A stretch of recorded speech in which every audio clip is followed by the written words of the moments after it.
نحمده ونصلي على رسوله الكريم اما بعد۔ ترجمے والے قرآن پاک کا صفحہ نمبر 1044،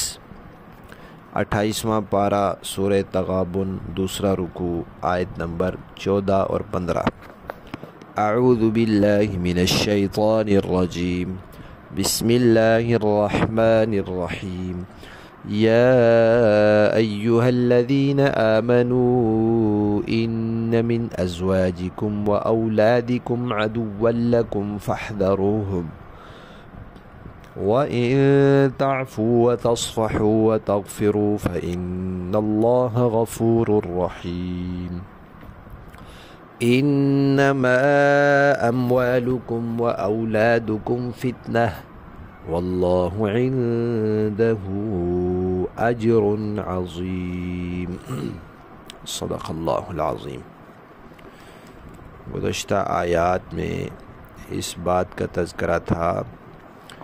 کہ اللہ اور اس کے رسول کی اطاعت کرو۔ اب اللہ اور اس کے رسول کی اطاعت میں جو چیزیں رکاوٹ بنتی ہیں، باوجود ہے کہ یہ ایمان والا ہے، اللہ کو وحدہ لا شریک مانتا ہے اور نبی پر بھی ایمان لایا ہے، قرآن پر ایمان لایا ہے، قیامت پر ایمان لایا ہے، پھر بھی عمل میں سستی ہو رہی ہے، لاپرواہی ہو رہی ہے، تو کچھ چیزیں ایسی ہیں جن کی محبت میں یا جن کا خیال رکھنے میں یا جن کی انسان پر ذمہ داری ہے، لیکن اس ذمہ داری کو پورا کرنے میں انسان حد سے بڑھ جاتا ہے، حد سے تجاوز کر جاتا ہے، ان کی محبت میں حد سے بڑھ جاتا ہے، ان کا خیال رکھنے میں اعتدال سے بڑھ جاتا ہے، اور جو ذمہ داری ان کی اس پر ہے اس حوالے سے وہ اعتدال میں نہیں رہتا، تو پھر وہ اللہ اور اس کے رسول کی اطاعت اور نیکی کرنے میں سست ہو جاتا ہے، بلکہ دور ہوتا چلا جاتا ہے۔ تو ان میں سے بعض اسباب کی طرف ذکر کیا، بعض اسباب کا تذکرہ کیا۔ ایک تو فرمایا کہ تمہاری بیویاں، اور ایک فرمایا تمہاری اولادیں، اور آگے پھر مال کا بھی تذکرہ کیا۔ تو پہلی آیت میں فرمایا کہ ایمان والو، تمہاری کچھ بیویاں اور تمہاری اولادیں یہ تمہاری دشمن ہیں، یعنی جو بیوی انسان کو خدا اور اس کے رسول کی اطاعت سے ہٹا دے یا ہٹنے کا مطالبہ کرے یا اس پر مجبور کرے،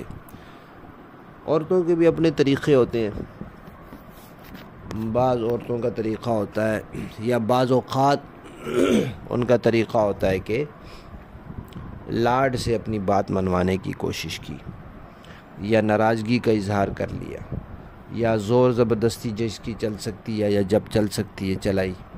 ورنہ پھر کوئی چالاکی مکاری عیاری کی۔ آخری جو ان کا ہوتا ہے کوشش وہ یہی ہوتی ہے کہ جو بات ہم نے کہی یا سوچی یا ہمارے ذہن میں آئی، بہرحال وہ پوری ہونی چاہیے، اس کے لیے ہمیں لاڈ پیار کا انداز اختیار کرنا پڑے یا ناراضگی کا یا اس کا غصے کا یا پھر چالاکی کوئی کرنی پڑے، تو ہر صورت میں تو یہ بڑی خطرناک بات ہے۔ عورتوں کا کام اپنی بات منوانا نہیں ہے، ان کا کام اطاعت کرنا ہے، لیکن شریعت کے دائرے کے اندر۔ ہمارے ہاں دونوں طرف سے بے اعتدالیاں بہت ہیں، جن علاقوں میں جن خاندانوں میں رواج ہے عورتوں کو دبا کے رکھنے کا، وہاں تو غلام اور بانیوں سے زیادہ ان کو ماتحت اور مجبور اور مملوک سمجھا جاتا ہے، اور جن علاقوں میں جن خاندانوں میں رواج ہے عورتوں کو آزادی دینے کا، وہاں عورتیں ایسے حاکم ہوتی ہیں کہ جیسے خامن کو ہونا چاہیے۔ تو یہ دونوں چیزیں غلط ہیں، عورتوں کو اتنا دبا دینا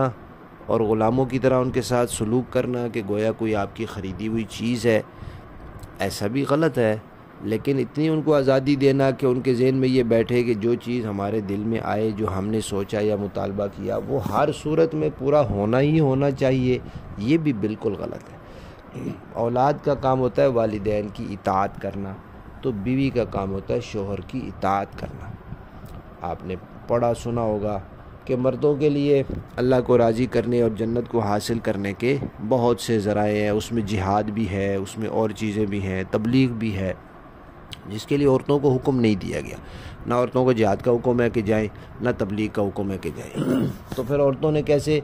جنت حاصل کرنی ہے اور اللہ کو راضی کرنا ہے؟ تو کہا ان کے پاس ذریعہ کیا ہے؟ خدمت اور اطاعت۔ کس کی؟ اپنے خاوند کی اور اپنے شوہر کی۔ تو ایسی بیوی جس کے ذہن یہ بن جائے کہ بھئی میری جو بات ہے وہ کیوں نہیں مانی جاتی،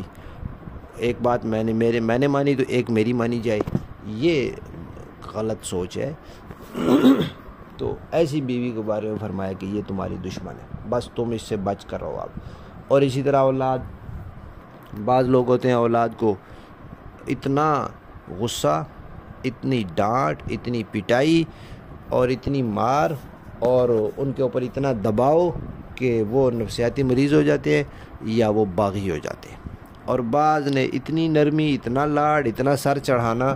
کہ وہ خود سر ہو جاتے ہیں اور ہاتھ سے نکل جاتے ہیں بالکل۔ تو یہ دونوں طریقے ٹھیک نہیں ہیں۔ بچوں پر خوف روب ہونا چاہیے، لیکن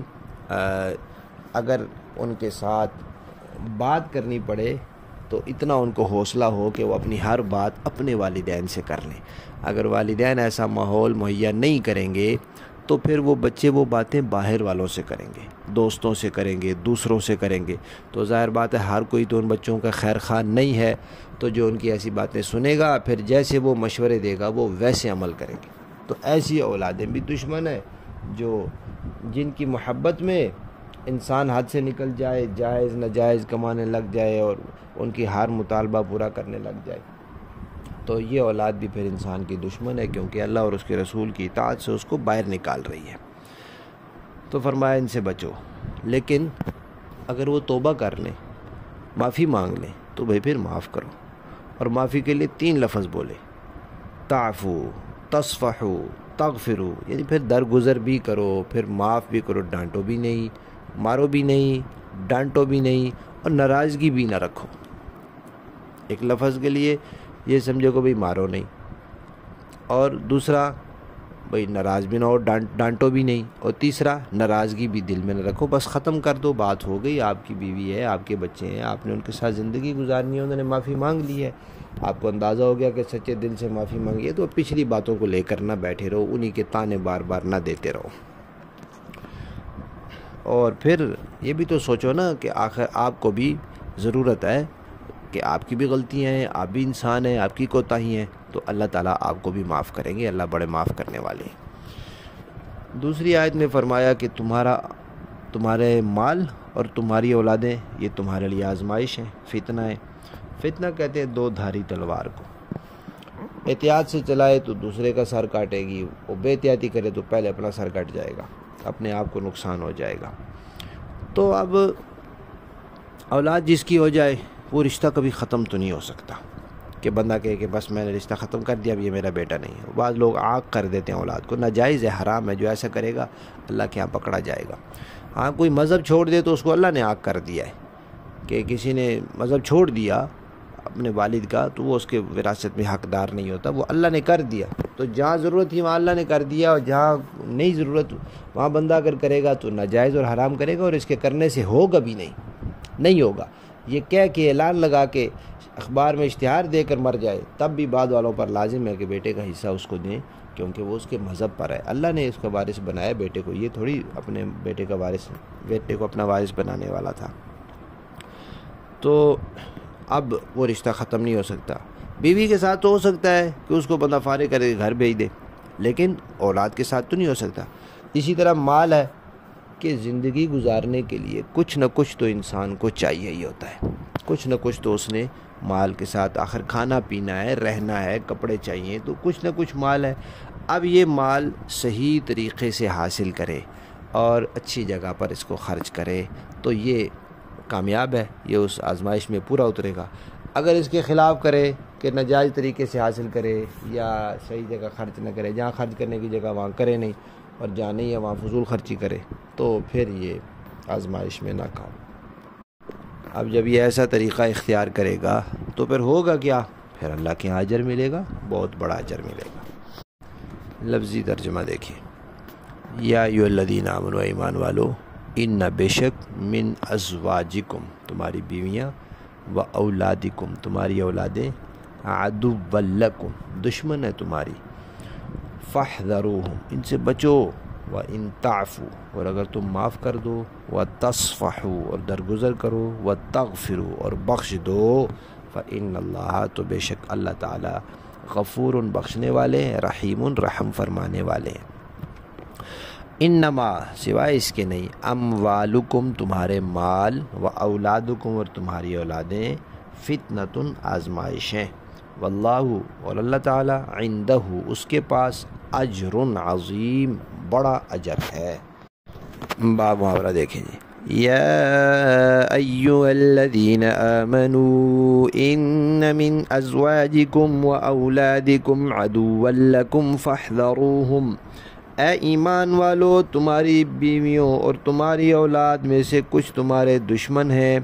اس لیے ان سے ہوشیار رہو وَإِن